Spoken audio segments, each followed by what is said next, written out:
রাস্তাটার ভীষণ সমস্যা আর কি। রাস্তাটা ভাঙ্গা, ব্রিজটা আসিল, ব্রিজটাও বৃষ্টির জলে ভাঙ্গা ফিরে আসে। এটার লেগে আমরা ভীষণ অসুবিধা হইতেছে আর কি। এই রাস্তাটা দিয়ে কই যা? এটা দিয়ে আমরা কাঞ্চনমালা যাই আর কি। কাঞ্চনমালা, শেখেরপুর সব জায়গাতেই যাওয়া যায়। টাউন, আগরতলা আমরা এদিকেই যাই। আচ্ছা, কতদিন হইব এটা ভাঙছে যে? এটা বাংসে যায় প্রায় 1 মাসের কাছাকাছি আছে। আচ্ছা, মানে আপনাদেরকে এই ব্রিজ কি শুধু মানে একটাই? আর ব্রিজ এই রোডে যাইতে গেলে একটাই, আগে আরেকটা আসিল, সেইটা জলে ভাঙ্গা গেছিল গা। এইটা ওখানে নতুন করানো হয়েছে। আর ওখানে এইটা আবার ভাঙ্গা গেছে আর কি। এটা এর আগেই ভাঙ্গা আসিল, মাটি দিয়া কিছু মেরামত করে দিছিল।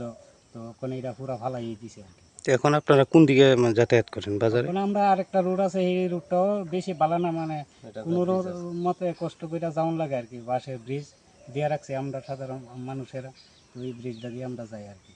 আর এই রাস্তাটাও বেশি ভালো না, মানে যাইতে কষ্টই। এই এই এলাকাটার নাম কি? এই এলাকাটা কাঞ্চনমালা।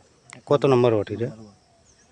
এখন কি চাইতেছেন আপনারা? মানে আমরা চাইতেছি, মানে তারা, নেতারা তো দেখতাছই, তারা তো সবাই দেখতাছে, তো তারা যদি একটু কিছু কোনো শব্দ টব্দ নাই, এতদিন হয়ে গেছে গা, করবো না না করবো এটার কোনো হেলদুলই নেই। মানে কইতাম পারি না করবো না, তারা ইচ্ছা, তারা ইচ্ছে হইলে করবো, তারা যেদিন ইচ্ছে করবো। মানে এই ব্রিজটা হইলে আপনারা লাগে অনেক সুবিধা। আমরা লিগে সুবিধা, অনেক সবাই লাগবে সুবিধা, শুধু আমরা লাগবে না। এই রাস্তা দিয়ে তো অনেক লোকই আসা যাওয়া করে। কত পরিবার হইব আনুমানিক এই পাড়াতে? এদিকে তো প্রায় 60-70 পরিবার। আচ্ছা আচ্ছা, কোন বিধানসভা এরিয়া এটা? হ্যাঁ, কোন বিধানসভা এরিয়াতে পড়ে এটা? এটা গোলাগাড়ি।